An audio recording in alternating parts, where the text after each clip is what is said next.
Vocês não morrerão de forma alguma. Essa foi a primeira mentira dita na história da humanidade, pronunciada por uma serpente no jardim perfeito de Deus. Com esse engano, começou uma jornada que alteraria para sempre o destino de toda a criação. Contudo, a morte veio, inevitável e implacável. E com ela surgiu um dos maiores mistérios das Escrituras. Quem enfrentou primeiro as consequências da desobediência, Adão ou Eva? A resposta, oculta nas páginas da Bíblia, vai além de surpreender. Ela revela um plano divino profundo que pode transformar sua visão sobre a redenção. Deus deixou claro o momento da partida de Adão, mas manteve em silêncio a hora da morte de Eva. O que podemos aprender desse silêncio? Essa história começa no Jardim do Éden, percorre toda a narrativa bíblica e chega até os nossos dias. Ela une o primeiro erro humano ao maior ato de sacrifício já realizado. Prepare-se para uma jornada através da história, desde o início da vida até os últimos momentos dos primeiros seres humanos. Quando a verdade for revelada, sua perspectiva nunca mais será a mesma. No início, quando o mundo ainda era jovem e imaculado, Deus realizou algo extraordinário. Não era apenas mais uma de suas criações, mas o auge de sua obra-prima, feita à sua própria imagem e semelhança. Com suas mãos divinas, ele moldou o primeiro ser humano, Adão, do pó da terra. O livro de Gênesis, capítulo 2, versículo 7, descreve esse momento singular.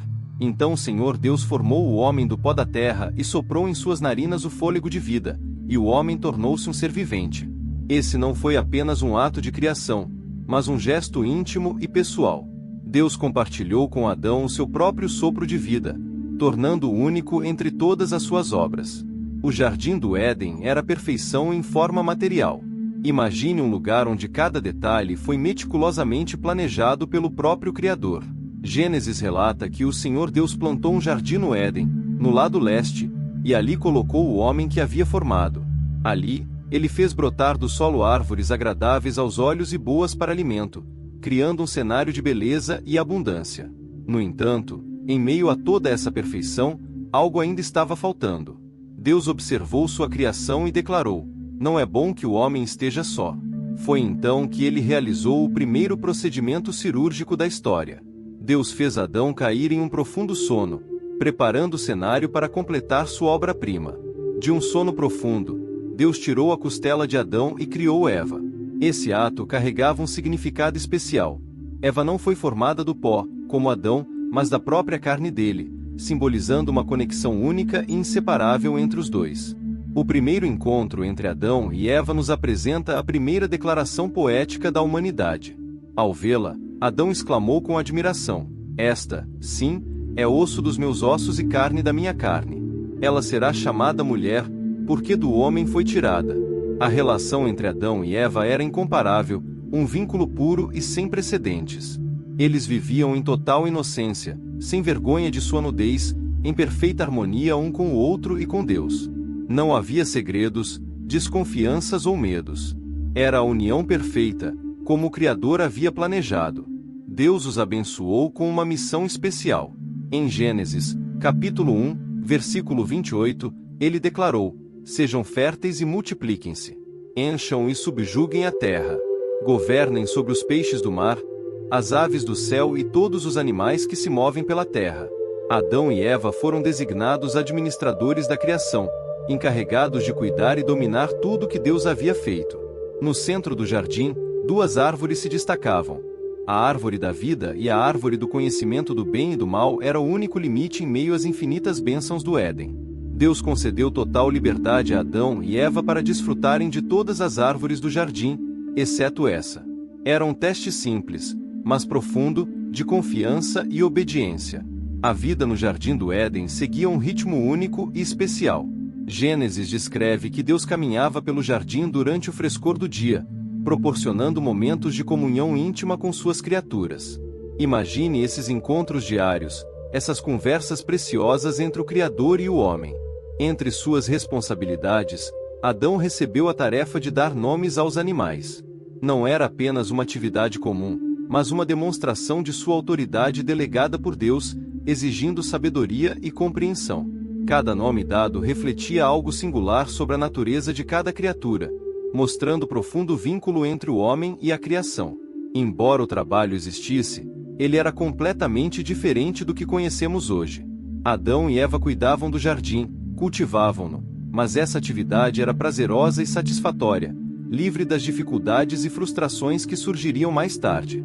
Cada dia no Éden era repleto de novas descobertas e maravilhas a serem exploradas no paraíso que Deus havia criado especialmente para eles.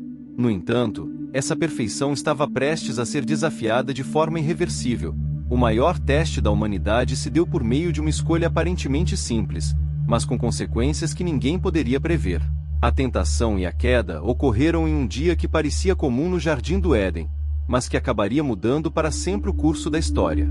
Gênesis, capítulo 3, introduz uma nova figura. Ora, a serpente era o mais astuto de todos os animais do campo que o Senhor Deus tinha feito. Essa não era uma serpente comum. Como revelado mais tarde no Apocalipse, tratava-se do próprio Satanás disfarçado, agindo com inteligência maliciosa. Com estratégia meticulosa, a serpente escolheu seu alvo. Não confrontou Adão, que receberá diretamente de Deus o mandamento sobre a árvore. Em vez disso, se aproximou de Eva, que estava sozinha, e iniciou sua abordagem com uma pergunta aparentemente inofensiva. Foi assim que Deus disse: não comam de nenhum fruto das árvores do jardim. A astúcia da serpente era evidente. Ela distorceu o mandamento de Deus, fazendo parecer mais restritivo do que realmente era. Eva, conhecendo bem a ordem divina, corrige a afirmação: podemos comer do fruto das árvores do jardim, mas Deus disse: não comam do fruto da árvore que está no meio do jardim, nem toquem nele, do contrário vocês morrerão. A resposta da serpente foi um ataque direto à verdade de Deus: certamente vocês não morrerão. Deus sabe que, no dia em que comerem desse fruto, seus olhos se abrirão, e vocês serão como Deus, conhecedores do bem e do mal. Essa foi a primeira mentira da história, uma negação aberta da palavra do Criador. A Bíblia descreve como a tentação avançou em 3 etapas. Eva viu que, primeiro, a árvore era agradável ao paladar, o desejo físico. Segundo, era atraente aos olhos, o desejo visual. Terceiro, era desejável para obter discernimento, o desejo intelectual e espiritual. Esses 3 aspectos da tentação estabeleceram um padrão que permanece até hoje. Então, o momento decisivo aconteceu. Eva tomou o fruto e comeu. Em seguida, deu a Adão, que estava com ela, e ele também comeu. Algo inquietante é sugerido no texto. Adão estava presente durante, pelo menos, parte desse encontro. Seu silêncio e passividade foram notáveis. Ele não interveio, não protestou, apenas aceitou o fruto quando Eva ofereceu. As consequências desse ato foram devastadoras. Os olhos de Adão e Eva se abriram instantaneamente, revelando uma nova realidade que nunca haviam experimentado. Perceberam que estavam nus. A inocência que os protegia até então desapareceu em um instante. Pela primeira vez na história humana, sentimentos como vergonha, medo e culpa tomaram conta de seus corações. O som dos passos de Deus, que antes trazia alegria, agora gerava terror. Em sua confusão, eles escolheram se esconder. O relacionamento perfeito com o Criador havia sido quebrado. O medo tomou o lugar da confiança, a vergonha substituiu a inocência, e a culpa apagou a paz que antes desfrutavam. Deus, conhecendo tudo o que havia acontecido, ainda assim perguntou: onde está você? Não era uma pergunta sobre localização, mas um chamado ao arrependimento, uma oportunidade para confessar seus erros. A resposta de Adão revelou o quanto seus corações haviam mudado. Ouvi teus passos no jardim e fiquei com medo, porque estava nu. Por isso me escondi. O primeiro homem, que antes caminhava livremente com Deus, agora se escondia entre as árvores que deveria cuidar. Quando confrontados diretamente, nenhum dos dois assumiu a responsabilidade. Adão culpou tanto Eva quanto Deus. A mulher que me deste por companheira me deu do fruto da árvore, e eu comi. Eva, por sua vez, transferiu a culpa à serpente. A serpente me enganou, e eu comi. O paraíso estava prestes a ser perdido. Mas antes de pronunciar a sentença, Deus fez algo extraordinário. Junto com o julgamento, ofereceu a primeira promessa de redenção da história. As punições divinas começaram. Em sua justiça, Deus precisava lidar com a desobediência. Ele começou com a serpente, declarando uma maldição que ia além do animal físico. Por ter feito isso, você é maldita entre todos os animais domésticos e selvagens. Sobre o seu ventre você rastejará, e pó comerá todos os dias da sua vida. No entanto, em meio à maldição, Deus trouxe a primeira profecia de esperança, conhecida como proto-evangelho. Ele declarou: porém inimizade entre você e a mulher, entre a sua descendência e o descendente dela. Este lhe ferirá a cabeça, e você lhe ferirá o calcanhar. Mesmo em meio à escuridão do pecado, Deus revelou que a redenção estava a caminho. Essa promessa seria o início de um plano que culminaria na vitória final sobre o mal. Do julgamento, surgiu a primeira fagulha de esperança, a promessa de um futuro redentor. Para Eva, a sentença foi dada em duas partes, afetando áreas fundamentais de bênção. Deus declarou: multiplicarei grandemente o seu sofrimento na gravidez, com dor você dará à luz filhos. Seu desejo será para seu marido, e ele a dominará. A maternidade, que deveria ser fonte apenas de alegria, passou a ser acompanhada de dor, e o relacionamento conjugal, antes pleno em harmonia, conheceria tensão e desequilíbrio. A punição de Adão atingiu diretamente sua relação com a terra, de onde foi formado. Deus disse: maldita é a terra por sua causa. Com sofrimento você se alimentará dela todos os dias da sua vida. Ela produzirá espinhos e ervas daninhas, e você terá que alimentar-se das plantas do campo. Com o suor do seu rosto, você comerá o seu pão, até que volte à terra, pois dela foi tirado. Porque você é pó, e ao pó voltará. Essa maldição impactou toda a criação. O trabalho, antes fonte de satisfação, tornou-se exaustivo e frustrante. A terra, que cooperava facilmente, agora resistia aos esforços humanos. Para ambos, a sentença final foi a mortalidade. O que antes era uma advertência distante tornou-se uma realidade inevitável. A morte entrou no mundo como consequência direta da desobediência. No entanto, mesmo em meio ao julgamento, Deus demonstrou sua graça. Ele fez roupas de pele para Adão e Eva, cobrindo sua nudez. Este gesto marcou o primeiro sacrifício na história, o primeiro derramamento de sangue para cobrir a culpa humana, apontando simbolicamente para o sacrifício definitivo de Cristo. A expulsão do Éden não foi apenas um ato de punição, mas também de proteção. Deus declarou: o homem deve ser impedido de estender a mão e tomar também do fruto da árvore da vida, e viver para sempre. Em sua misericórdia, Deus evitou que eles permanecessem eternamente em um estado de pecado. Querubins e uma espada flamejante foram colocados a leste do Éden, guardando o caminho para a árvore da vida. Essa barreira física representava uma separação muito maior, o rompimento do relacionamento perfeito entre Deus e a humanidade. Agora, Adão e Eva enfrentariam um mundo diferente daquele que conheciam. Um mundo onde o suor, a dor e a mortalidade seriam companheiros constantes. Porém, mesmo em meio à adversidade, a promessa de redenção permanecia, brilhando como uma estrela de esperança. A vida após o Éden trouxe desafios profundos.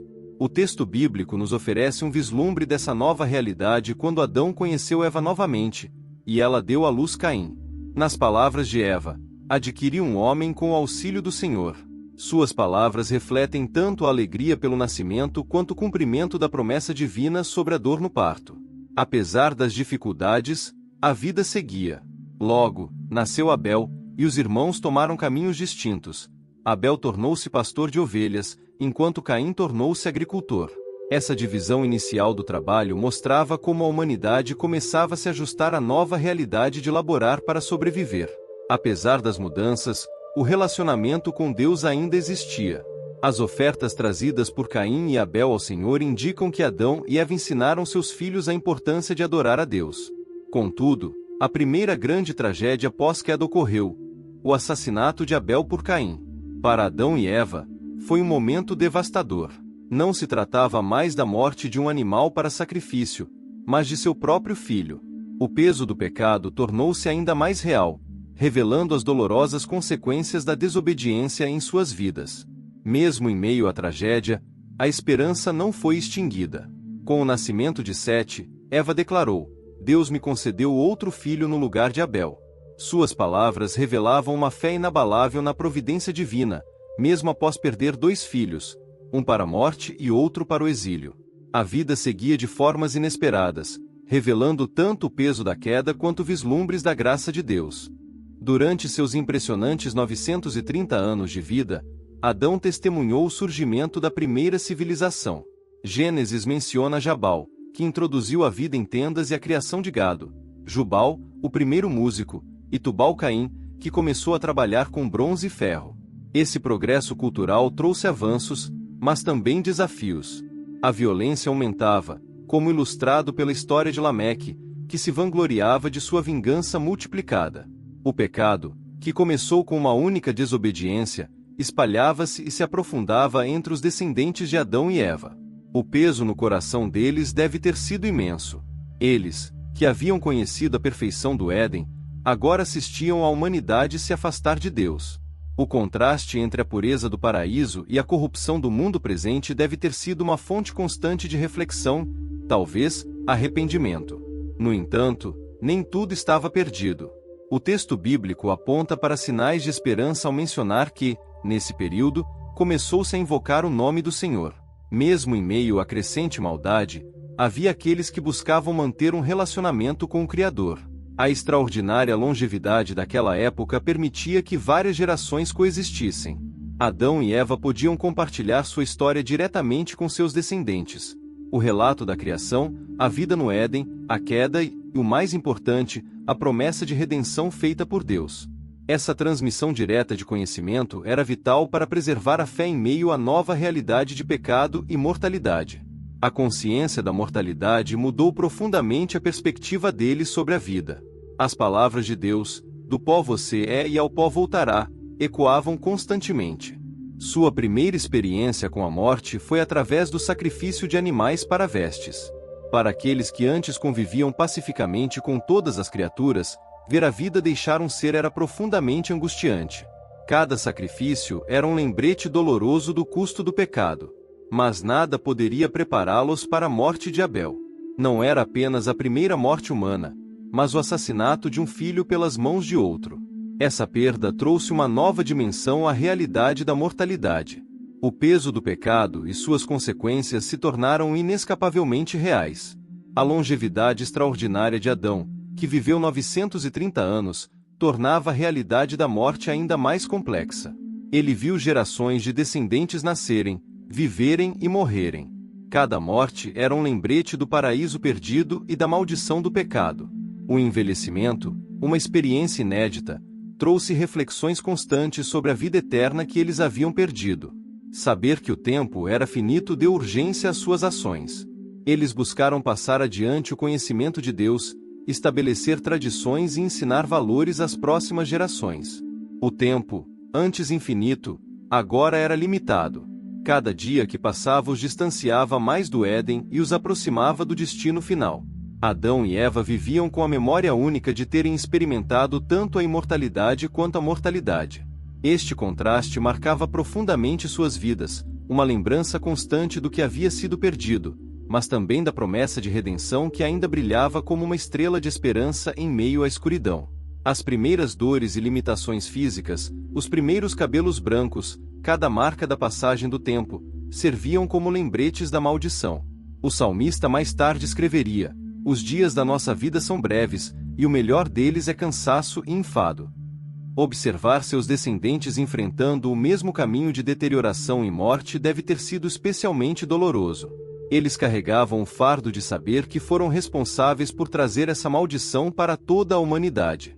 Como Paulo escreveria séculos depois: "Por um só homem entrou o pecado no mundo, e pelo pecado, a morte." Entretanto, mesmo nesta nova realidade de mortalidade, havia sinais da graça de Deus. A morte não foi imediata, como havia sido advertido. Em vez disso, tornou-se um processo gradual, permitindo tempo para arrependimento e reconciliação. Era como se Deus, em sua misericórdia, estivesse dando à humanidade uma chance de se preparar para o inevitável encontro com a morte. Além disso, havia a promessa de um descendente que esmagaria a cabeça da serpente, mantendo-se viva. Cada novo nascimento trazia consigo a possibilidade de ser o libertador prometido. A morte não seria a palavra final na história. A promessa de redenção, mesmo diante das duras consequências do pecado, incluindo a certeza da morte, proporcionava a garantia divina de que um dia viria um descendente que venceria a serpente. Cada nascimento carregava essa expectativa. Quando Eva deu à luz Caim, sua exclamação, adquiri um homem com o auxílio do Senhor, sugeria essa esperança. O nascimento de Sete, após a tragédia de Abel, renovou essa possibilidade. O sistema de sacrifícios, instituído quando Deus cobriu a nudez deles com peles de animais, estabeleceu um padrão profético. Cada sacrifício apontava para um sacrifício maior que viria, o do prometido libertador. A morte de animais inocentes era tanto um lembrete do custo do pecado quanto um sinal da promessa de redenção. A linhagem genealógica que começou com Adão, passando por Sete e continuando até Noé, revela como Deus preservou fielmente a linhagem através da qual viria o Redentor. Mesmo em meio à crescente maldade do mundo, a linha da promessa permaneceu intacta. O próprio ato de Deus ao fazer vestes de pele para cobrir Adão e Eva mostrava que seu plano de redenção já estava em ação. O primeiro derramamento de sangue na história não foi apenas para cobrir sua vergonha. Apontava para uma cobertura maior que viria, a do pecado, através do sacrifício definitivo. A expulsão do Éden, embora dolorosa, também carregava um elemento de misericórdia divina, ao impedi-los de comer da árvore da vida naquele estado caído. Deus os protegeu de uma eternidade separados dele. A morte física, paradoxalmente, tornava-se um caminho para a vida eterna. A punição divina continha em si uma semente de esperança. A dor do parto seria seguida pela alegria de uma nova vida. O trabalho árduo, embora difícil, os protegeria da ociosidade e de pecados maiores. Até mesmo a morte, a última inimiga, um dia seria derrotada pelo descendente prometido. Esta promessa de redenção moldou toda a história subsequente. A humanidade agora vivia entre duas realidades: a memória do paraíso perdido e a esperança do paraíso restaurado.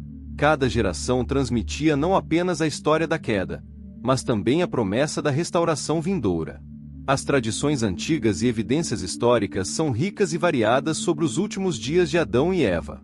Textos judaicos antigos, como o livro dos Jubileus, nos trazem uma perspectiva fascinante. Segundo esses textos, Eva teria morrido 6 dias antes de Adão. A morte próxima dos dois sugere uma conexão final tão profunda quanto seu início juntos no Éden. Literatura apócrifa, como a vida de Adão e Eva, acrescenta detalhes comoventes sobre seus momentos finais. De acordo com este texto, Eva reuniu todos os seus filhos antes de morrer para compartilhar a história completa do Éden, garantindo que as futuras gerações nunca esquecessem tanto a glória do paraíso quanto o custo da desobediência. Os primeiros escritos cristãos trazem uma conexão surpreendente. Muitos pais da Igreja acreditavam que Adão foi sepultado no Gólgota, exatamente onde Jesus seria crucificado séculos depois. Essa tradição carrega um poderoso simbolismo: o último Adão, Cristo, morrendo no mesmo local onde o primeiro Adão foi enterrado. Textos islâmicos também preservam tradições sobre nossos primeiros pais, mencionando o profundo arrependimento de ambos após a queda e seu reencontro no Monte Arafat, após serem separados ao deixar o paraíso. Escavações arqueológicas na Mesopotâmia revelaram diversas histórias antigas sobre criação e queda que compartilham elementos com o relato bíblico. A epopeia de Gilgame, por exemplo, contém narrativas sobre a perda da imortalidade que ecoam aspectos da história de Adão e Eva. Quanto à questão de quem morreu primeiro, a Bíblia nos dá uma informação precisa sobre Adão: ele viveu 930 anos. Sobre Eva, porém, há um significativo silêncio, que parece intencional e carrega profundos significados teológicos. Algumas tradições judaicas antigas sugerem que Eva morreu 6 dias antes de Adão, enquanto outras apresentam variações dessa história. No entanto, a questão mais importante não é quem morreu primeiro, mas o significado de suas mortes no plano divino de redenção. A morte de ambos marcou o cumprimento da advertência divina: no dia em que dela comerdes, certamente morrereis. Embora a morte física não tenha sido imediata, a morte espiritual ocorreu no momento da desobediência. O que podemos aprender com certeza é que suas mortes estabeleceram um padrão para toda a humanidade. Como Paulo escreveu: assim como em Adão todos morrem, também em Cristo todos serão vivificados. A história de Adão e Eva não termina com suas mortes, ela continua através da promessa cumprida em Cristo. Deus nos revelou precisamente quando Adão morreu, mas manteve em mistério o momento da partida de Eva, talvez porque o foco não devesse estar em sua morte, mas na promessa que veio através dela, o descendente que esmagaria a cabeça da serpente. Eva, a mãe de todos os viventes, se tornou o canal através do qual viria a vida eterna em Cristo. Suas vidas e mortes nos ensinam lições profundas que ainda ecoam hoje. A queda nos mostra o alto custo da desobediência, mas a promessa de redenção nos revela o incansável amor de Deus. Mesmo em meio ao julgamento, Ele já estava preparando o caminho para a nossa salvação. A história de Adão e Eva é, no fim, nossa própria história. Como eles, todos nós enfrentamos escolhas entre confiar em Deus ou seguir nossos próprios caminhos. Como eles, todos nós vivemos com as consequências do pecado, mas também temos acesso à mesma promessa de redenção, agora cumprida em Jesus Cristo. Se a morte entrou no mundo através de um homem e uma mulher no jardim do Éden, a vida eterna veio através do sacrifício de Cristo no jardim do Getsêmani. O primeiro jardim viu a desobediência trazer morte, o segundo viu a obediência trazer vida. E assim, talvez o mistério de quem morreu primeiro não seja realmente o ponto principal. O que importa é que, através de suas vidas e mortes, Deus começou a desenrolar seu plano de salvação, um plano que continua se cumprindo em nossas vidas hoje. Essa história milenar tem muito a nos ensinar. Se você foi tocado por essas revelações, compartilhe este vídeo com alguém que precisa ouvir sobre a esperança que existe, mesmo em meio às consequências do pecado. Não se esqueça de se inscrever em nosso canal e ativar as notificações para não perder nosso próximo vídeo.